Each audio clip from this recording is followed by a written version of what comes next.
মানুষের মন একটা রহস্য। কিছু মানসিক কৌশল জানলে তুমি জীবনে আরও স্মার্ট হতে পারবে, অন্যদের চিন্তাভাবনা বুঝতে পারবে, এমনকি নিজের অভ্যাসও বদলাতে পারবে। আজ তোমাকে আরও 7টি সাইকোলজি ফ্যাক্ট বলবো, যা তোমার ব্যক্তিত্ব, সম্পর্ক ও সফলতা অর্জনে সাহায্য করবে।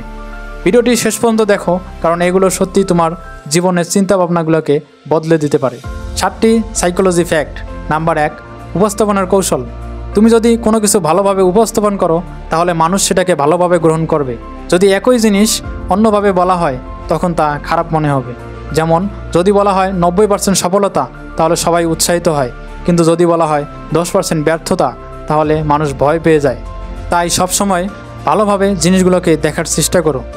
2, বিশ্বাসই বাস্তবতা তৈরি করে। তুমি যদি মনে করো যে তুমি সফল হবে, তাহলে তুমি এমনভাবেই কাজ করবে যাতে তুমি সত্যিই সফল হও। যেমন যারা নিজেদের সম্পর্কে ভালো ধারণা রাখে, তারা বেশি আত্মবিশ্বাসী হয় এবং সফলও হয়। তাই সবসময় নিজের প্রতি ভালো ভাবনা চিন্তা রাখো, বলো আমি পারবো। তুলনার প্রভাব। আমাদের মন সব কিছু তুলনা করে দেখে, সরাসরি আসল মূল্যায়ন করতে পারে না। যেমন 1000 টাকার একটি শার্ট কিনতে চাইলেও যদি আগে 5000 টাকার শার্ট দেখো, তাহলে 1000টা অনেক সস্তা মনে হয়। তাই ব্যবসায়ীরা সবসময় দামি প্রোডাক্ট দেখায়। তাই যখন কোনো কিছু সিদ্ধান্ত নেবে, তখন অন্য কিছুর সাথে তুলনা না করে সত্যিকারের মূল্য বোঝার চেষ্টা করো। 4, প্রথম ইমপ্রেশনেই শেষ ইমপ্রেশন। আমরা সাধারণত মানুষের একটি দিক দেখেই পুরো ব্যক্তিত্বের মূল্যায়ন করে ফেলি। যেমন যদি কেউ স্মার্ট পোশাক পরে, আমরা মনে করি সে খুব দক্ষ। যদি কেউ কনফিডেন্টলি কথা বলে, আমরা মনে করি সে সফল। তাই সবসময় নিজের প্রথম ইমপ্রেশন ভালো রাখার চেষ্টা করো, তবে অন্যদেরও শুধু বাইরের দিকে দেখে বিচার করো না। 5, তুমি যেমনটা ভাবো তেমনটাই ঘটবে। তুমি যদি নিজেকে ব্যর্থ মনে করো, তাহলে সেটাই সত্যি হতে থাকবে। কিন্তু যদি নিজেকে সফল মনে করো, তাহলে তুমি সফলতার দিকে এগিয়ে যাবে। যেমন যারা আত্মবিশ্বাসী, তারা বেশি সুযোগ পায়।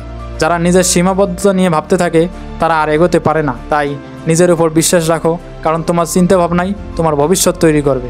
6, অন্যরা যা করে আমরাও তাই করি।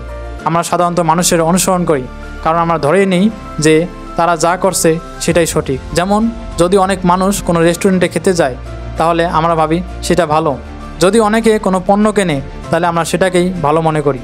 তাই নিজের চিন্তাভাবনা নিজেই গঠন করো, শুধু অন্যদের দেখে সিদ্ধান্ত নিও না। 7, ছোট কিছু কাজেই বড় সফলতা আনে। জীবনে 80% সফলতা আসে মাত্র 20% কাজ থেকে। যেমন ব্যবসা 80% লাভ আসে মাত্র 20% গ্রাহকের কাছ থেকে। পড়াশোনায় 80% ফলাফল আসে মাত্র 20% গুরুত্বপূর্ণ অধ্যায় থেকে। তাই স্মার্ট ওয়ার্ক করো, সবচেয়ে গুরুত্বপূর্ণ 20% কাজকে গুরুত্ব দাও, তবেই তুমি সফল হবে। বন্ধুরা, এই 7টি সাইকোলজি ফ্যাক্টের মধ্যে কোনটি তোমার সবচেয়ে বেশি ভালো লেগেছে কমেন্টে জানাও। ভিডিওটি যদি ভালো লেগে থাকে, তাহলে লাইক, কমেন্ট আর শেয়ার করো, এবং ফেসবুক পেজ হলে ফলো করো, আর ইউটিউব চ্যানেল থেকে দেখে থাকলে অবশ্যই চ্যানেলটি সাবস্ক্রাইব করো।